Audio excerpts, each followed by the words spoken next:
What's up, Meta Nerds? This video is all about the Centurion-class Battlecruiser, the capital ship that was used during the time of the Old Republic by both the Sith Empire and the Galactic Republic. It was most likely produced by Sinar Fleet Systems, since they built its predecessor, the Interdictor-class cruiser, and this is the same company that would be around for millennia, and built many ships for the Galactic Empire under Palpatine. At 1,200 meters, or 3,937 feet long, it was twice the length of an Interdictor-class cruiser, and was around an Arquitens-class cruiser shorter than the Imperial Star Destroyer. And at 518 meters, or 1,699 feet wide, it was about 4.5 Consular-class cruisers across. And with a height of 296 meters, or 3,186 feet, it was over 7.5 ATM-6s tall. The Centurion came equipped with shielding and a Class 2 hyperdrive, just like an Imperial Star Destroyer, and it also had a backup Class 8. And it achieved its sublight speed via its 3 main thrusters and 4 smaller maneuvering and auxiliary thrusters. But what is surprising is its relatively small armament when compared to the main battleship of Palpatine's Empire, which, as you can see, the later Imperial-class has more than 10 times the armament, with the Centurion only being equipped with 6 medium turbolaser batteries, 6 heavy ion cannon batteries, 6 point defense cannons, 6 tractor beam batteries, and proton torpedo launchers. The only thing that I can qualify this stat with is the fact that we don't know exactly how many guns are in each of those batteries.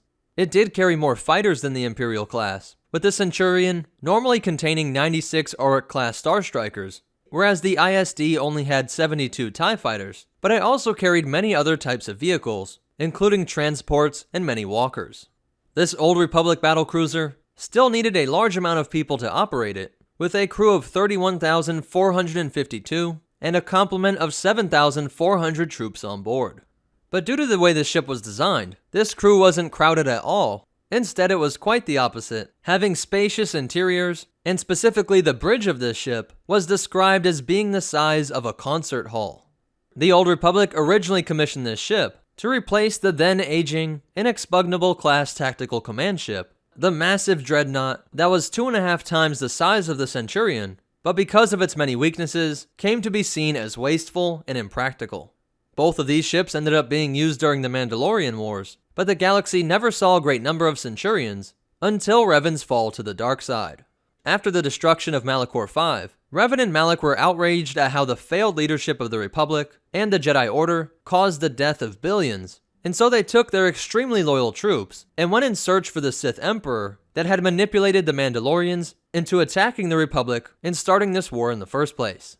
Once they found the Sith Emperor, they were brought under his will in part due to a Sith spell, and once they discovered the Starforge, Revan used this ancient Rakata tech to make copies of his Centurion-class battlecruisers. Now the Sith naval fleet was composed of the capital ship that was expected to be the symbol of honor and security for the Republic. An entire Sith armada was built, being led by the Centurion, and which would be used to destroy its Republic brothers during the Jedi Civil War, and then years later, the galaxy would come to fear a very specific Centurion, named the Ravager, the flagship used by the Devourer of Worlds, Darth Nihilus. He got this ship not from the Starforge, but discovered it floating out in space, heavily damaged above Malachor V, from the effects of the mass shadow generator. It is said that Nihilus was able to use his will to command the ship to fly again, and would find 12 pilots that could take Nihilus all across the galaxy, so that it could absorb the life force of unsuspecting victims on a massive scale. Like when he drained the life of every living thing on Qatar, except for an individual named Visas Mar, the woman who would eventually help to kill him. When Nihilus was killed by Visas and Mitra Surik, they placed explosive charges throughout the Ravager, and blew this hate-filled Centurion apart from the inside. It is unknown if this is the last Centurion left in the galaxy, but from then on out, they would no longer be seen in great numbers in the Republic or Sith fleets. So that's it for the Centurion-class battlecruiser, and the only behind-the-scenes fact is that in Latin, Centurion is the name of a commander of 100 troops. If you liked it, go ahead and hit that like button, and if you want to check out our social media, or ways that you can help support this channel, be sure to check out the description down below. If you want to see more, be sure to hit that subscribe button and hit the bell icon so that you get notifications.